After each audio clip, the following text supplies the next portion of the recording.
guys, welcome back to Resistance Chicks. We're your hosts, Leah and Michelle. Today is the 28th of July, 2019. Is it a what? Is it already? It is already. It's almost August.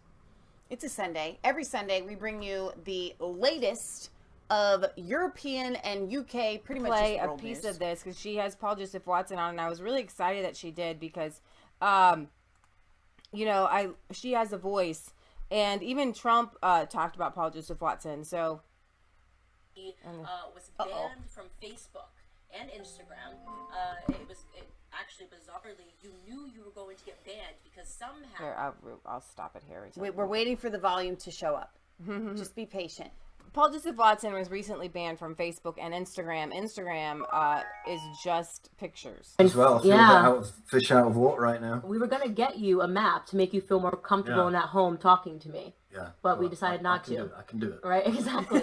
So you recently got defended by the President of the United States. Came out. Nice, wasn't it? It was a roaring defense of Paul Joseph Watson when he was banned from Facebook and Instagram. It actually bizarrely, you knew you were going to get banned because somehow the media already knew you were going to be banned, which means that Facebook is speaking to the media before they even take actions. And they banned you. Now I will tell you, I followed you on Instagram. You kind of just post selfies. They were all selfies, yeah. There's not Hardly really anything else. There's no very dangerous. My selfies, apparently. Right. They were good selfies as well. I'm more pissed off about that than Facebook. Right. So there was really no political thought. I don't post thought. my holiday snaps or anything now. Yeah, exactly. There was really no political thought on your Instagram page. It was a bunch of selfies, which is what all the girls are doing on Instagram. It's why you have so many followers. Maybe a few kissy faces, and whoop, banned from Instagram. Yeah. How did that come about? What was the reason that they gave you? The reason that they eventually gave was that I was banned from Facebook and by proxy Instagram, same company obviously, because I had interviewed Tommy Robinson on my YouTube channel 3 years previously. Wow. So it was nothing to do with anything I posted. You know, everyone's been suspended for a week on Facebook over the course of the past 10 years, but no direct violations of any of their policies.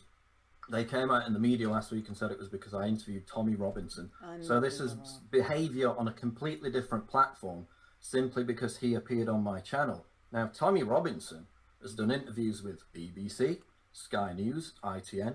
Are their Facebook pages going to be wiped out? No. So it's this Orwellian dystopian idea that simply appearing, sometimes even in a photograph.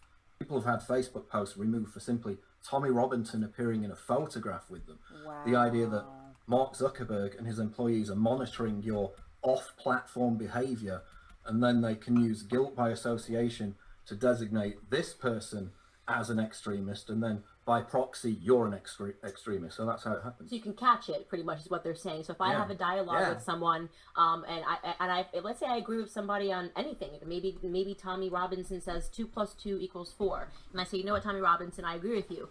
That means I now co-sign everything else he's ever said and done. So what they're basically saying is even conversing, having a conversation with, retweeting, I've even seen. If you retweet someone that they deem to have had an idea that they disagree with in the past, it could have been 14 years ago, you can catch it, if you will, and that gives them the excuse to ban you from their platform. But if you're on the left, you can joke about raping children in 2012 on Twitter. Right. And that was just a joke, right? It's just a joke, nothing happens. Hoping that, they weren't even joking when we had one actor who said that he hoped that Barron Trump was put in, Peter Fonda, that's right, was put into a cage and raped by pedophiles, I believe is what he said. I don't think he even removed the tweet either. He never removed the tweet, never nothing. issued an apology, and his account was never suspended.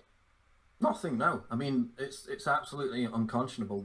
The bigger threat for me, though, is not just deplatforming, it's algorithmic manipulation. I'll give you an example. Right now, on Google, you can search Paul Joseph Watson YouTube. What would you expect to come up as the top result? I don't know, how many followers on YouTube? My YouTube channel, 1.6 million subscribers. You would expect the first result to be my YouTube channel. Correct. The first result is a person doing an impression of me who has about 200,000 subscribers, a video that has about 30,000 views. You don't even get to the result for my YouTube channel until the bottom of the page.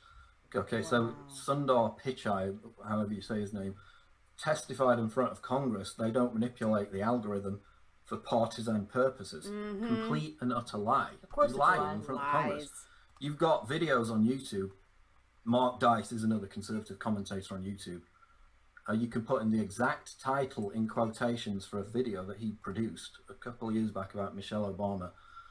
2 million views or whatever. You have to go to page 30 on the search results of YouTube to find that exact video. Videos appear before that are completely unrelated to Michelle Obama or anything to do with that. Oh, we can talk about Google manipulation. I mean, that's the most obvious thing, and the reason for this is simple. Human beings are lazy. So when they go to Google, they want Google to spit out the fastest result. They probably don't even look past the first 4 things that it hits. The first 4 links that come up when you Google something, you are more inclined to hit those. I can't think of the last time I've hit the second page of Google, right? So Google understands this. Obviously, human beings are lazy. They want information as fast as possible. So what they're purposely doing is giving you false information about someone or distorted information about someone. If you Google me, the stuff that comes up is hideous. I do so much work for Black America talking about it. So I'm going to stop that. You guys can look at the Candace Owen shows. Thank God Prager University is making these free for everyone. Yeah. But what I found really interesting in the middle of their interview was that Paul Joseph Watson, he's done a lot of videos on counterculture. And he's done a lot of things on like the conservative Christian movement, the clean movement, the non-tattooers, you know, the non-partiers. Those are the countercultures. Yeah, those are the rebels right now. You can't do anything more crazy than, you know, transgenderism, getting, you know, 12-year-old girls to swim naked. I mean, like, that's as rebellious. I mean, like, you can't do that. Right? Like, the rebels have gone so far as to, like, everything they do is, like, borderline illegal and criminal and wrong. Like, you know, with all the migrants coming in and craziness. So, here's the thing.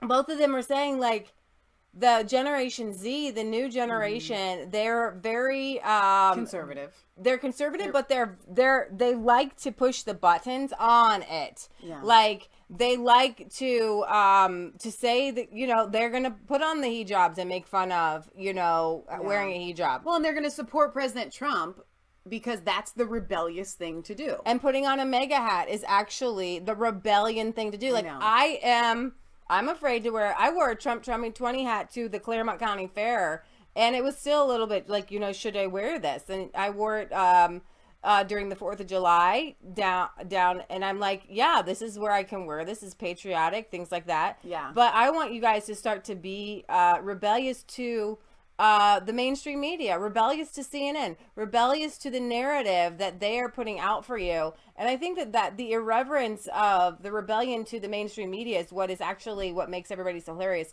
I want you also to check out Carl Benjamin. She interviewed Sargon of Akkad as well. They can't see it. There you go. So you can check that out. I gotta go. All right. We love you guys. God bless.